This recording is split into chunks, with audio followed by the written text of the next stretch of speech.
বললেন, তোমাকে আমি 70টা বছর দিয়েছিলাম পৃথিবীতে নিঃশ্বাস নিতে। প্রতি বছরে 12টা মাস ছিল, প্রতি মাসে 30টা দিন ছিল, প্রতিদিনে 24টা ঘন্টা ছিল, প্রতি ঘন্টায় 7টা মিনিট ছিল, প্রতি মিনিটে 7টা সেকেন্ড ছিল। তুমি 1 সেকেন্ড, 2 সেকেন্ড, 3 সেকেন্ড করে হিসাব দিতে শুরু করো। দিতে দিতে দিতে দিতে তুমি আমাকে 70 বছর পুজিয়ে দাও। জিন্দেগিটা কোন জায়গায় ব্যয় করেছো? এবার আল্লাহ বললেন, মনে করেন আজকের জন্য তুমি বলো যে 24 তারিখে ফেব্রুয়ারি কিংবা 25শে ফেব্রুয়ারি তুমি কি করেছো? আমি বলতে শুরু করলাম, আল্লাহ ফজরের সালাত পরে ঘুমিয়ে গেছিলাম, সারা রাত জলসা শুনেছি, উঠতে আমার 10টা বেজে গেল। নাস্তা করলাম, মাঠে গেলাম, কাজে গেলাম, দোকানে গেলাম, জোহরের সময় ফিরলাম, আর একটু আমি আশ করলাম, এরপরে আসরের পর দোকান খুললাম কিংবা মাঠে গেলাম। আল্লাহ বলছে, চলো আগে বাড়ো, আগে বাড়ো, আগে বাড়ো।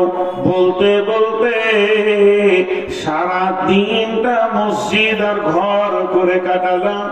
এরই মাঝে রাস্তায় যেতে যেতে দেখছি জুয়ো চলছে কিংবা তাস চলছে। ওই জায়গায় গিয়ে শুধু একবার দাঁড়িয়েছি, 30 সেকেন্ড, 1 মিনিটও নয়। আল্লাহ ওখানে একবার দাঁড়ালাম, শুধু আল্লাহ বলে দিলে, কেন কেন? মানে বিশ্বনবী বলছেন, তোমার গাড়ির চাকা জমে গেল, আর তুমি জান্নাতে যেতে পারবে না। কারণ আল্লাহ কোরআনে বলেছেন, ফালা তাকরাবুল ফাওয়াহিশা মা জাহারা মিনহা ওয়া মা বাতান। ওরে আমার লোক, মুমিন লোক, তোদেরকে যারা আমি জান মাল কিনে নিয়েছি, আমার জানটা পৃথিবীতে হাটে ঘাটে মাঠে বাজারে দোকানে ক্ষয় করবি, খবরদার যেখানে প্রকাশ্যে দিনের বেঈমানি কাজ চলছে, কাবিরা গুনাহ চলছে, জুয়া চলছে, তাস চলছে, লুবু চলছে, দাবা চলছে, লুচ্ছামি চলছে, বেশ্যাগিরি চলছে, সুদ চলছে, ওই জায়গায় মুমিন তুমি দাঁড়াবে না, ওই জায়গায় তোমার দাঁড়ানো নিষেধ। আমি কোরআনে বলে দিয়েছি, অথচ তুমি ওখানে 30 সেকেন্ড ক্ষয় করে দিয়েছো। আল্লাহ একবার বলবে, কেন? নবীজি বলছেন, উম্মত তুমি জেনে নাও, তোমার চাকা জমে গেছে।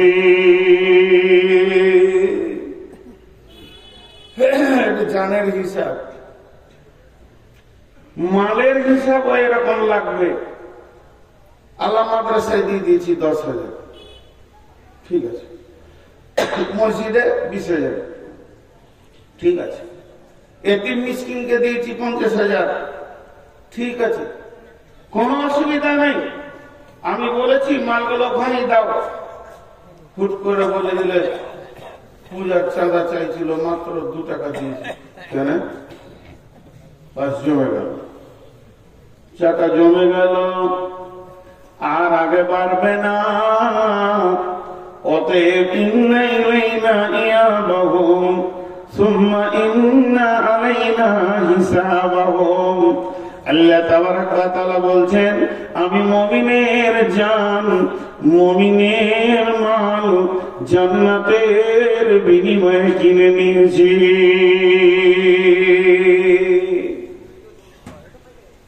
আমি যেখানে যেখানে ব্যয় করতে বলবো, সেই সেই জায়গাতে মুমিনের জান আর মুমিনের মালকে ব্যয় করো, ব্যয় করো।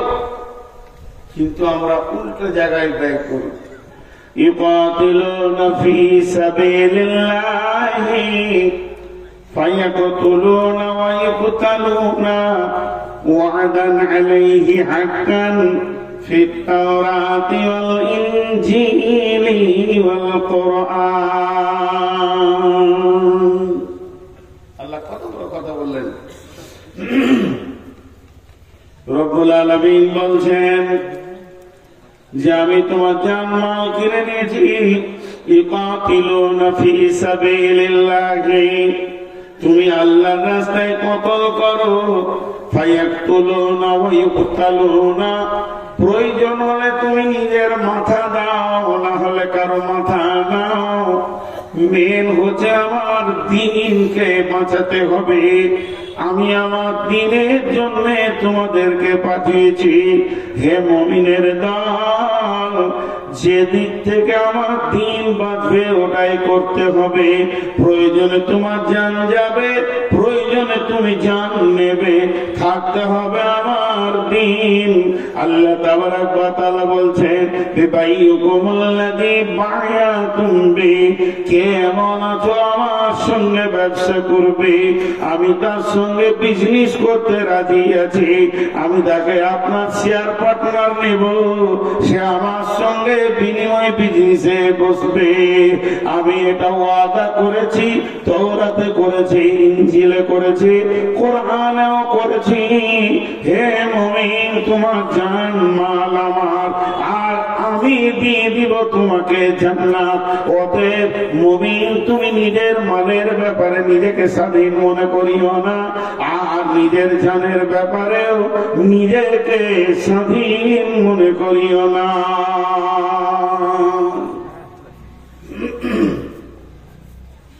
কিন্তু আমরা জান মালের ব্যাপারে উদাস উদাস উদাস, খেয়ালই নেই। আমাদের কি হয়, একটা ভিখারি এসছে, 1 টাকা চাইছে। সকালে বাজারে গেছেন, একটা ভিখারি এসছে, ওকে 1 টাকা চাইছে, ধুমকিয়ে দিলেন,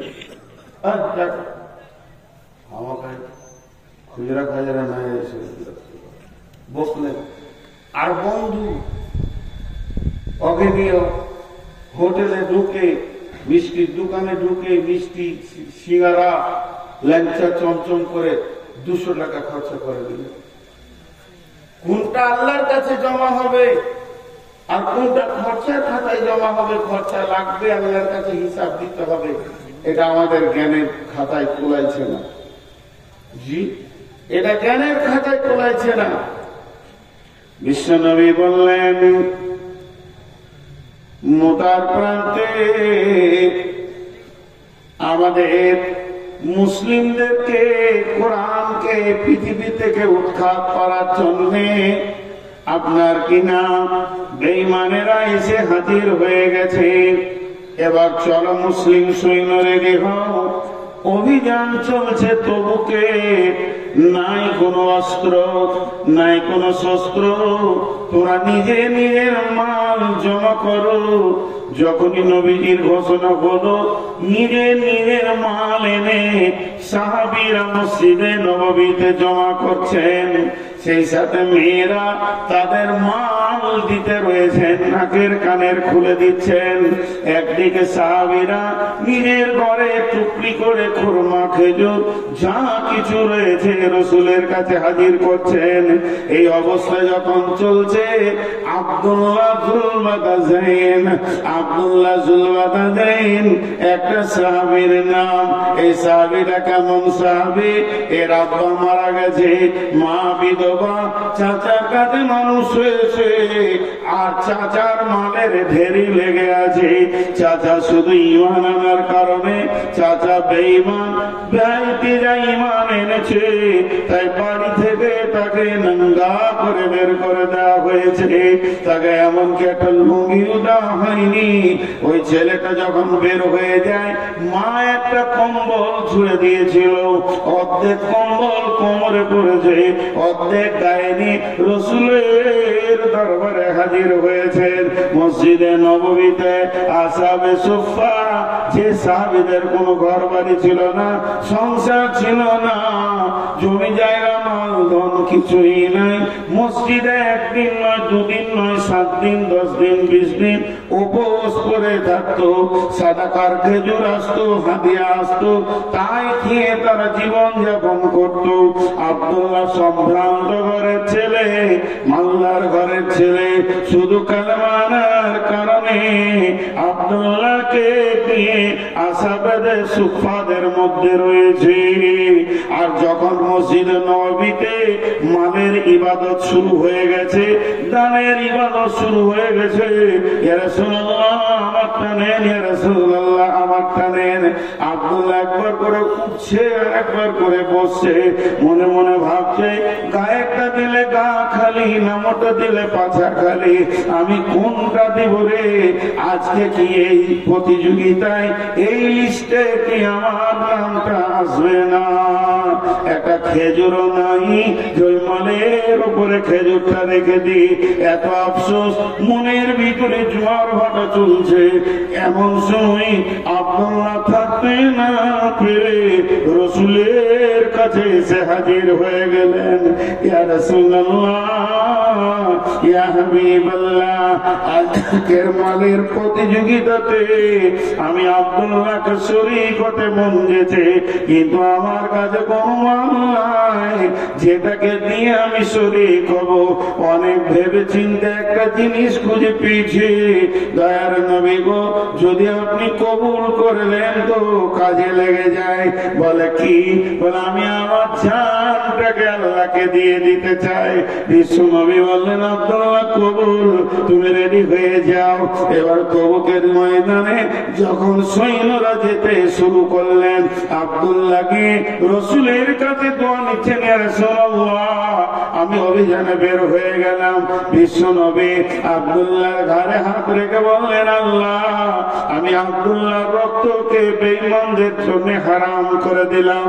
আব্দুল্লাহ চিৎকার মেরে কেঁদে উঠে বলছেন, ইয়া রাসূলুল্লাহ আমি তো শহীদ হওয়ার জন্য এসেছি, আর আপনি যদি আমার রক্ত হারাম করে দেন তাহলে আমি কেমন করে শহীদ হব? দয়ার নবী গো, এমন সময় বিশ্ব নবী বলেন আব্দুল্লাহ রে, ইসলামের ব্যাপারে তোমার যা ত্যাগ আছে, তুমি বিছানায় মরলেও শহীদের দলে উঠবে। ওই আব্দুল্লাহ তবুকের প্রান্তে খোলা আকাশের নিচে কয়েকদিন মহারা থাকার কারণে কঠিন জ্বরে আক্রান্ত হয়ে জীবনের মতো পৃথিবী থেকে বিদায় নেন। আল্লাহর নবী আব্দুল্লাহ জানাজা পড়লেন, আব্দুল্লাহর লাশকে কবরে রাখলেন, আর আল্লাহকে বললেন আল্লাহ আজকে রাত্রি পর্যন্ত আমি আব্দুল্লাহর উপরে রাজি ছিলাম, তুমিও রাজি হয়ে যাও। সবাই যে স্টেজ থেকে পাইলে না কথা হয়ে গেছে, আপনার কাছে থাকে খুলে দাও, বাংলাদেশে নিয়ে আসেন।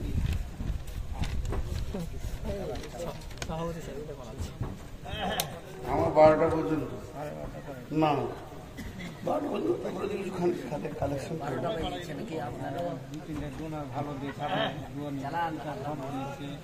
খুব শুনেছি, ওইগুলো শুনে মনটা ভরলো না। ওই ফাঁকা জায়গাতে আপনি আমি কি বসবো যে আমি বাংলাদেশকে নিয়ে আসেন, আমি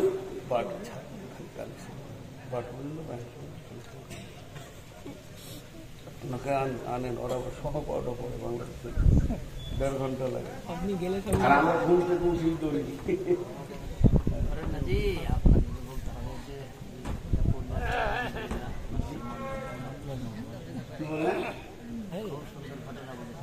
জি, তো না না, এক অত দিল আমার ছোট লাগে, 12টা চালাতে এক, আমি বেশি দিতে চাই, ওরা কম দিতে। তো আমি যে কথাটা আমি আসলে আপনাদেরকে আমার মনের কথাটা বলছি না, দীর্ঘ 18-19 বছর জালসা করছি বলে চালাতে পারছি, কিন্তু মানুষ তো, আমি তো ফেরেশতা নয়, আমারও তো অসুখ বিসুখ আছে। গত 2 দিন আগে জ্বরে আক্রান্ত ছিলাম, তাছাড়া নূর মোহাম্মদের গলা বসে না, এত কষ্ট, এই জায়গায় ব্যথার ওষুধ খেয়েছি তাও থামছে। তো প্রতিদিন আপনাদের একদিন, আমার প্রতিদিন, তো আমাকে কেউ ভালোবাসে না, এটা আমি জানি, কারণ আমাকে যদি কেউ ভালোবাসতো তো বলতো হুজুর আপনার তখন অসুখ, তা জানি 1 ঘন্টায় আজকে বলো। খুব কম লোক ভালোবাসে, ভালোবাসার খাতিরে আপনাকে ছাড়তে চাই তো না, এটা কথা না, এটার নাম ভালোবাসা। আল্লাহ ভালো তো বাসি সবাইকে, বলতে হয় না, কষ্ট দিতে হয় না মানুষের মনে। মানুষ যখন বলে যে আমার অসুস্থ, তো আচ্ছা ঠিক আছে 1/2 ঘন্টা কম বলে। মাদানী ভাই তো বলে গেলেন আপনি 12টা পর্যন্ত চালান, তারপরও তো আমি খানিক চালাবো ইনশাল্লাহ। আপনি বাংলাদেশ গিয়ে নিয়েছেন তো কি বললাম যে আব্দুল্লাহ চিন্তা ভাবনাটা দেখেন যে আমার জানটা লেগে যায়। তো আল্লাহ রসুল কি দোয়া দিলেন কবরে দেওয়ার পর, এই আল্লাহ আমি আব্দুল্লাহর উপরে রাজি ছিলাম, তুমি রাজি হয়ে যাও। আচ্ছা, এখানে গাড়ির ড্রাইভার কে কে আছে? 4 চাকা হলে 2 চাকাও হলে কে কে মোটরসাইকেল চালাতে পারি? হ্যাঁ, মাশাআল্লাহ, আলহামদুলিল্লাহ। আপনারা বলেন, গাড়ি কোনদিন আপনার কাছ থেকে গিয়ার চায় যে আমাকে এই গিয়ারটা দেন? কিন্তু দক্ষ ড্রাইভার গাড়ির গতি এবং রাস্তা দেখে বুঝে নেই এখন কোন গিয়ারটা চাইছে, গাড়িকে এখন কোন গিয়ারটা লাগবে। তো এইটা হলো সাহাবীদের চিন্তা চেতনা। ওরা চোখে দেখে বুঝতে পারত যে আল্লাহ এখন আমার কাছ থেকে কি চাইছে, আমার জানটা চাইছে না আমার মালটা চাইছে, ওরা বুঝতে পারত। আর আমাদেরকে জালসা করে করে গরম করতে হয়েছে কি হচ্ছে না, কিন্তু ওদের ওটা ছিল না, কারণ ওরা দিনের দক্ষ ড্রাইভার ছিল।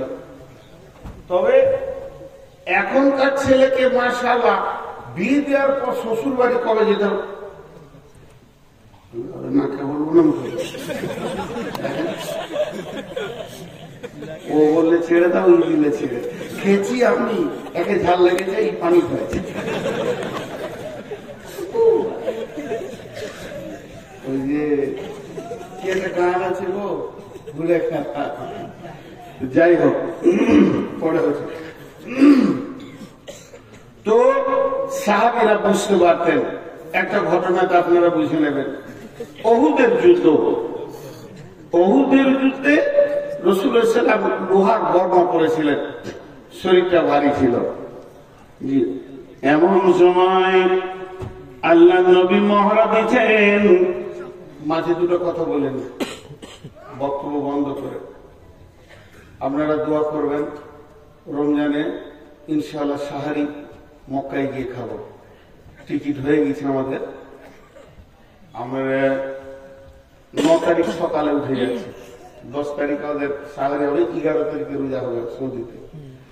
তো যদি কেউ উমরা করতে চান বা হজ, মক্কা মদিনার ইতিহাসে ওহুদের কথাটা বললে আমার চোখে পানি আসে। যতবার ওহুদের প্রান্তে গিয়েছি, মানে আমি যে সব জানতা তা লাই, আমাকে কানে ধরে পড়াবে 20 বছর এরকম আছে। তা একটা ছোট্ট ঘটনা আপনাদেরকে, এটা দামি কথা মাঝে বলে নিচ্ছি, ভুলে যাব। আমি যখন ওহুদের প্রান্তে যাচ্ছি আস্তে আস্তে, আমার সঙ্গে কাফেলাতে 63টা লোক আছে। তো যতই আরবি জুব্বা পরে থাকুক, চেহারাতে বাঙালিদেরকে বাঙালি মনে হবে, বিহারিদেরকে বিহারি মনে হয়। আবার শোনা লাগে কি লাগে না? লাগে। বিহারিরা যত দামি কাপড় পরুক না কেন, গলায় গামছাটা লিবি ওরা, এত মন্ত্রী হোক আর মিনিস্টার হোক। তো ঠিক ওই রকম আমি দূরে থেকে আমার এক বন্ধুকে বলছি যে ওহুদের কবরের পাশে মদিনা ইউনিভার্সিটি ছাত্রদেরকে ডিউটি দেওয়া হয় যে তুমি এখানে কথাগুলো বলবে। আমি অনেক দূর থেকে যেছি, আর আমার সাথীটাকে বলছি, দেখো ছেলেটাকে আমাকে বাঙালি বাঙালি মনে হচ্ছে, আবার বাংলাদেশিও মনে হচ্ছে। তোর কাছে গিয়ে প্রথমেই বাংলা বললাম যে আপনার বাড়ি কোথায়? বলছে আমার বাড়ি বাংলাদেশ, টাঙ্গাইল। মানে তাহলে ঠিকই ধরেছি, আপনাদের বাড়ি? মানে আমাদের বাড়ি হচ্ছে পশ্চিমবঙ্গ, ভারত। তো টাঙ্গাইল পড়াশোনা কোথায় করেছেন ভাই? বলছে পড়াশোনা করেছি যাত্রাবাড়ি মাদ্রাসায়, এখন মদিনাতে MA করছি। তো কি নিয়ে MA করছেন? বলছি হিস্টোরি নিয়ে MA করছেন। না, আসল পেয়ে গেছি, যে লোক খুঁজছিলাম ওইটাই পেয়েছি। কারণ ইতিহাস যারা পড়াশোনা করছে তারা বেশি বলতে পারবে, আসমা ও রিজাল্টে যারা পড়বে তারা ফতোয়া বলতে পারবে, আর যারা তফসিলে পড়বে তাহলে কোন কোরআনের আয়াতটা কিভাবে নাজিল হয়েছে ওরা বলতে পারবে। তো হিস্টোরির মাল খুঁজছিলাম, এতদিন তো পেয়েছি।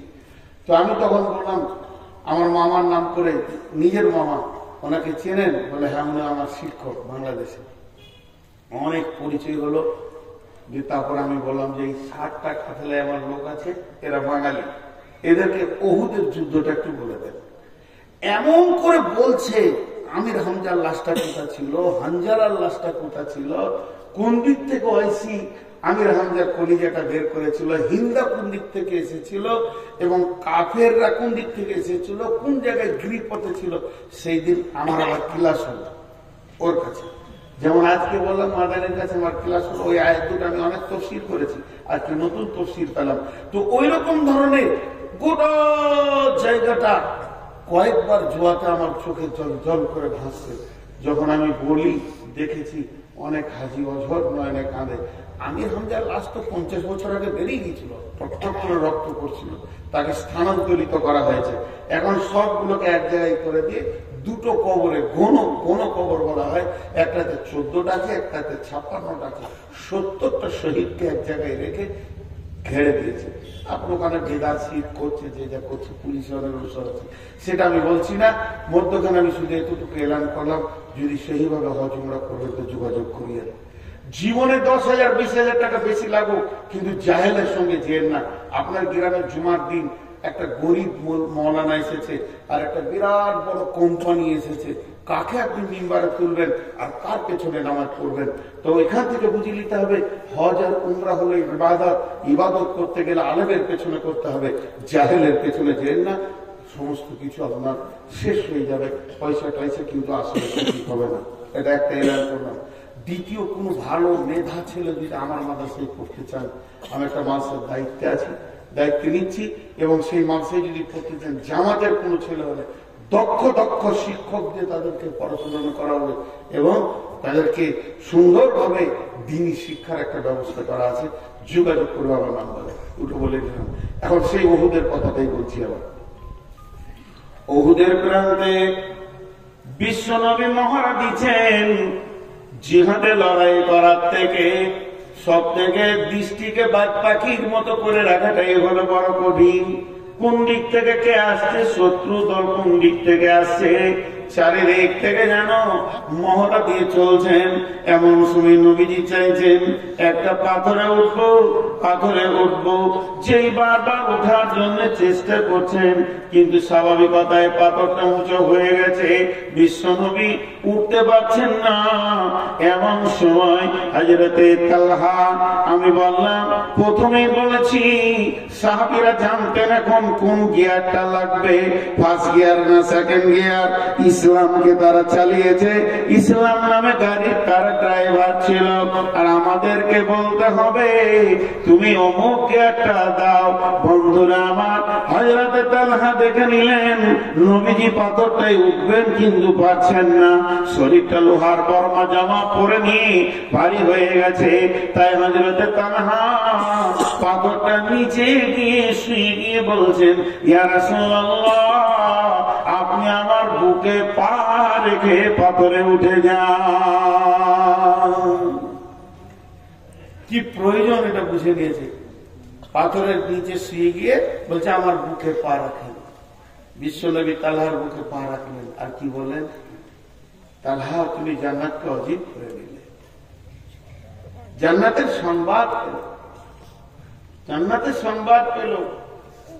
এরপরে ওই তালহা আবার চারিদিকে তাকিয়ে আছেন। এমন সময় দেখছেন রোমান পাহাড়, ওই পাহাড়ের প্রান্তদেশ দিয়ে একদম শত্রু দল হই করে চলে আসছে, তাদের হাতে তীর রয়েছে। লক্ষ্য করে যে তারা বিশ্ব নবীকে তীরগুলো মারবে, তাদের অন্য কাউকে লক্ষ্য নয়। হযরত তালহা বিশ্ব নবীকে পেছন দিকে নিয়ে পাহাড়ের গুহাতে ভরে দিলেন এবং বুক পেতে দাঁড়িয়ে গেলেন। একটা নয়, দুটা নয়, দুইটি বাজুতে 180 খানা তীর খেলেন, তবু রসুলকে একটা লাগতে দেয়নি। আর তালহা বলেছিলেন, ইয়া রাসূলুল্লাহ, আপনি খবরদার গর্ত থেকে বের হবেন না, আমি তালহা যতগুলি তীর আছে বুকে নিয়ে নিব। আছে দিনকে যারা বানিয়ে গেছে তাদের কাছে আমরা ঋণী। পারবেন তালহা এই তালহা যেদিন পৃথিবী থেকে চলে যান, বিশ্ব নবী জানাজা পড়েছেন। জানাজা পড়ার পর কবরে লাশ রাখা হলো। দোয়া লম্বা চওড়া করেন, ছোট্ট দোয়া। কি দোয়া? হে আল্লাহ, হে আল্লাহ, মাবুদ মওলা, কঠিন কিয়ামতের দিন ইসরাফিল যখন সুর ফুঁকবে, মানুষ যেদিন নাফসি নাফসি করবে, সেই রকম কঠিন দিনে আমার তালহা কবর থেকে যখন উঠবে, মাবুদ রে, তোমার কাছে আবদার, আমার তালহাকে দেখে তুমি মুচকে হাসবে, আর আমার তালহা তোমাকেও দেখে হাসবে। বন্ধু, কত মহব্বতে আপনি আগে আনতে গেছেন বাস স্ট্যান্ডে, জি সাগরদিঘি ট্রেন রেলওয়ে স্টেশনে, বন্ধু যখন নামছে গেট ধরে আর চোখে চোখ পড়েছে, দেখবেন দুজনেই হাসে। এই হাসিটা নিয়ামত, দুজন দুইজনকে দেখে একটা হাসে। তো আল্লাহ, তুমি সেই দিন তালহাকে দেখে হাসবে, আর তালহা তোমাকে দেখে হাসবে। কত বড় কথা বললেন। এই দোয়াটা কখন পেয়েছিল? যখন 180টা তীর খেয়েছিল। আমি তো আপনাদেরকে গল্প শোনাতে বসাইনি আজকে গোপাল ভাঁড়ে। আল্লাহ বলছেন, ইন্নাল্লাহা আশতারা মিনাল মুমিনিনা, হে মুমিনের দল, আমি তোমাদের কাছ থেকে তোমাদের জান, আনফুসাহুম ওয়া আমওয়ালাহুম, এবং তোমাদের মালকে কিনে নিয়েছি, বিআন্না লাহুমুল জান্নাহ, জান্নাতের বিনিময়ে, জান্নাতের বিনিময়ে। জি ভাই, আল্লাহ তাবারাক ওয়া তাআলা আমাদের জান মালকে জান্নাতের বিনিময়ে কিনে নিয়েছেন। এটা আমরা বুঝি না। আল্লাহ বলছে, বলো তোমাদের মধ্যে 8টা গুণ আমি পাবো, আত-তাইবুন আল-আবিদুন الحامدون السائحون الراكعون الساجدون الآمرون بالمعروف والناهون عن المنكر والحافظون لحدود الله وبشر المؤمنين। আল্লাহ মুমিনদেরকে সুসংবাদ দিলেন, তোমাদের 8টা গুণ হতে হবে। এই গুণগুলো যেন তোমাদের ভিতরে থাকে। আত-তাইবুন, তোমরা তওবা করনেওয়ালা হয়ে যাও। গুনাহ হয়ে গেছে, তওবা করো, আল্লাহর কাছে কাঁদো।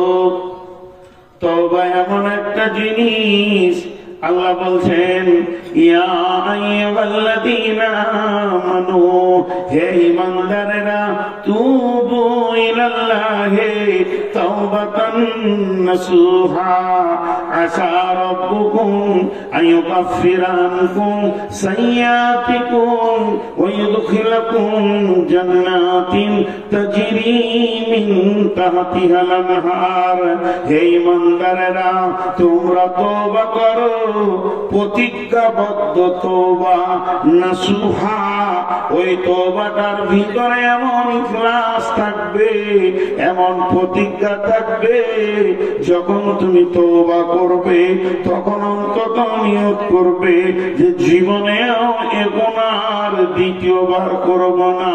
তোমরা তওবা করনেওয়ালা হয়ে যাও। তুবু ইলাল্লাহি তাওবাতান নাসুহা, আসা রাব্বুকুম আইয়ুকাফিরা আনকুম সাইয়্যাতিকুম ওয়া ইউদখিলাকুম জান্নাতিন তাজরি মিন তাহতিহাল আনহার। আশা করি আল্লাহ তোমার জীবনের গুনাহগুলোকে শুধু মাফ করবেন না, নেকিতে পরিণত করে দেবেন, এবং এমন একটা জান্নাতে ঢুকাবে যে জান্নাতের নিচে কুলকুল করে নদী বইছে।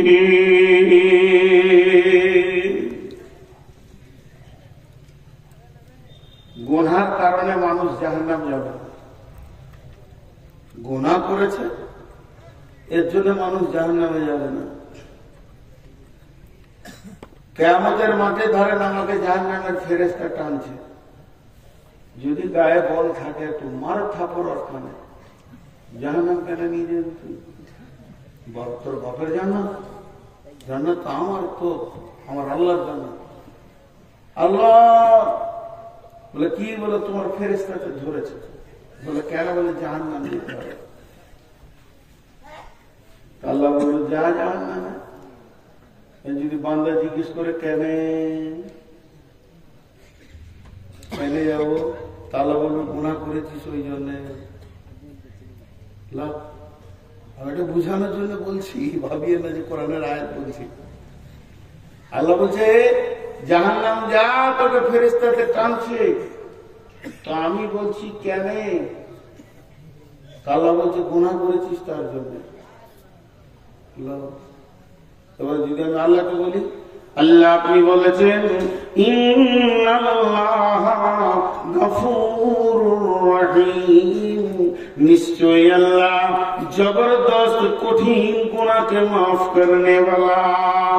আপনি কোরআনে বলেছেন মাফ করনে ওয়ালা, আর আল্লাহ রাসূল বলেছেন কুল্লু বানি আদমিন খাতা, প্রত্যেকটি বানি আদম ভুলের মধ্যে ডুবে আছে। আমাদেরকে যখন বানানো হয়, একটা ঘরকে সিমেন্ট দিয়ে ঢালাই করা হচ্ছে, তোর মধ্যে রড আছে, পাথর আছে, সিমেন্ট আছে, বালু আছে, সিমেন্টে কেমিক্যাল আছে। কেমিক্যাল না থাকলে এমন জমবে না। আপনি যখন মানুষকে বানান, মানুষের ভিতরে পাপ করার মতো গুণটা দিয়ে বানিয়েছেন। এটা মানুষ পাপ করবে, তওবা করবে, পাপ করবে, তওবা করবে। গুণটা যদি আপনি না দিতেন তো আমরা তো পাপ করতাম না। আল্লাহ তাবারাক ওয়া তাআলাকে তিনখানা জিনিস ভালো লাগে। এক নম্বর হচ্ছে আমার গোলাম আমাকে ছাড়া কাউকে ডাকবে না, অন্য কাউকে সাজদা করবে না, এটা আমাকে ভালো লাগে। আল্লাহ বলছেন আমাকে দ্বিতীয় নম্বর ভালো লাগে আমার গোলাম আমার বরত্ব বয়ান করবে, আমি তার কাছে আমার ছাড়া অন্য কেউ বড় নয়। তিন নম্বর আমাকে ভালো লাগে আমার গোলাম যখন গুনাহ করে দুইটি চোখে পানি বের করে, তখন আমাকে ওই সময়টা এত ভালো লাগে, গুনাহগুলোকে আমি নেকিতে পরিণত করে দিই। শুধু তাই নয়, আমার রব কত বড় মেহেরবান, 70 বছরের কঠোর পাপীকেও তিনি মাফ করতে রাজি আছেন। তাহলে যাদের মাবুদ এত মেহেরবান, তার গোলাম কেমন করে জাহান্নাম যাবে?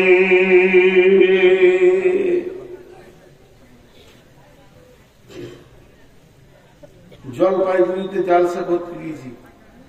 জীবনের দুটো জালসার ইতিহাস আপনাদেরকে শোনাই, 30 সেকেন্ড লাগবে। আপনাদের জালসা স্টার্ট হয়েছে কখন? আসর পর। আসর পর। ওদের জালসা স্টার্ট হয়েছে ফজরের 1 ঘন্টা পর। স্টার্ট বিসমিল্লাহ হলো, তার আগে মাইকি বাজে না। আর একটা ঝাড়খণ্ডে গিয়েছিলাম ওই রকম। তো আমাকে অনেক রাতে দিয়েছে, লোক ঢুলছে। আচ্ছা, তো ঘুম ভাঙানোর ওষুধ কি? কিছুই খুঁজে পেয়েছি না। একটা একটা করে জাগানো যায়। আমি শুরু করে দিলাম উল্টা দিকে জালসা। উল্টা জালসা শুনেছেন? আমি বললাম বিসমিল্লাহির রহমানির রহিম। আল্লাহ তাবারাক ওয়া তাআলা কালাম পাকের মধ্যে বলছেন নামাজ পড়তে হবে না, রোজা রাখতে হবে না, হজ করতে হবে না, যাকাত দিতে হবে না, জেনা করো, ব্যভিচার করো, বেপরদা থাকো, সুদ খাও, জুয়া খেলো, লুটে লাও, মার্ডার করো, রাস্তায় রাহাজানি করো, ছিনতাই করো, যে যাকে পারবে মারো, লুটো, গাঁজা খাও, মদ খাও, কিছুই হবে না। তারপরও তুমি জান্নাতে যাবে, শুধু আল্লাহ একটা হুকুম মেনে নিলে। সব জেগে গেছে। কোন মুরগিরে এক ধাপ থেকে সব হালাল হয়ে গেল। আচ্ছা, হালাল ওদেরকে তো মজা লাগছে কি সব হালাল, হারামকে হালাল করে দেবে।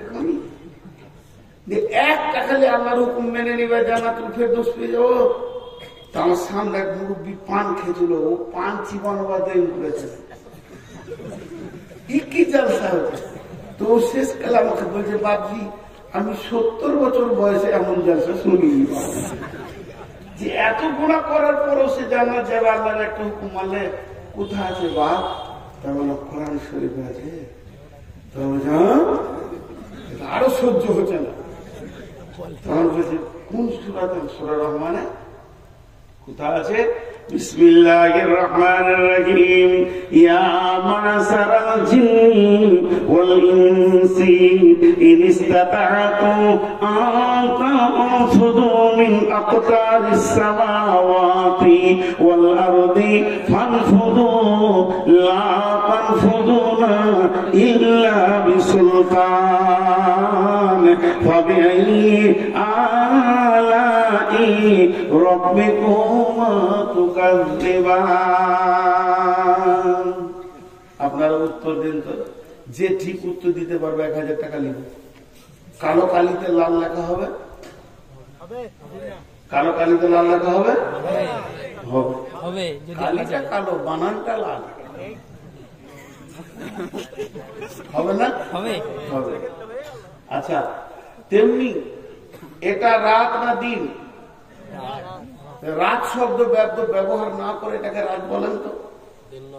দিন নয়। দিনকে না করবেন তো রাত হবে। তো ঠিক এই আয়াতটাকে তর্জমা করবেন একদিকে, অপোজিট ধরিয়ে দিবেন ওইটাই সেটা হবে। আল্লাহ বলছেন, হে জিন ইনসানের দল, তোদেরকে যদি আমার আইন মানতে ভালো না লাগে, তার মানে যত হারাম আছে এগুলোকে যদি খেতে মন যায়, আমার আইন মানতে ভালো না লাগে, আমার যত নিয়ম বলেছি বলতে ভালো না লাগে, শুনতে ভালো না লাগে, এগুলোকে যদি তোদের চলতে ভালো না লাগে, তোদের যা মন যাবে তাই করগা, তাতে আমার কিছু যায় আসে না। তবে তোদেরকে একটা কাজ করতে হবে, আমার রাজ্যের বাইরে গিয়ে বাসা বাঁধতে হবে। বুড়াটা তো বুঝি কোথায় যাবো বা? আপনি ভারতবর্ষের আইন মানবেন না, ভারতের মাটি ছেড়ে দেন, সরকারের আমাদের কিছু যায় আসে না। আর ভারতের মাটিতে থাকতে গেলে আইন মানতে হবে। তো আল্লাহর জমিনে যদি থাকতে হয়, আল্লাহ বলছে আমার আইন মানতে হবে। যদি আমার আইন মানতে ভারী লাগে, তা আমার মাটিটা ছেড়ে দে পারে। কোথায় যাবো বা? যাবার যদি জায়গা না আছে তাহলে মানতে হবে। তেমনি আমি বলছি, পৃথিবীর কোন ব্যক্তি গুনার কারণে জাহান্নাম যাবে না। কিয়ামতের মাঠে আমি নূর মুহাম্মদকে ধরেছে ফেরেশতাতে। এগুলো কৌতূহলী কথা, এগুলো বলবেন না বুখারী মুসলিমের কথা, এর ভিতরে যুক্তি আছে, কৌতূহলী কথা। আমাকে বলছে ফেরেশতা জাহান্নামে চোর, আমি আল্লাহকে বলছি মাবুদ জাহান্নামের ফেরেশতা ধরেছে। আল্লাহ আমাকে জিজ্ঞেস করছে কেন? আমি বললাম ফেরেশতা টানছে, বল জাহান্নাম চ। আল্লাহকে আমি বলছি কেন? আল্লাহ বলে গোনাহ বান্দা রে, তুমি গোনাহ করেছো, তুমি গোনাহ করেছো।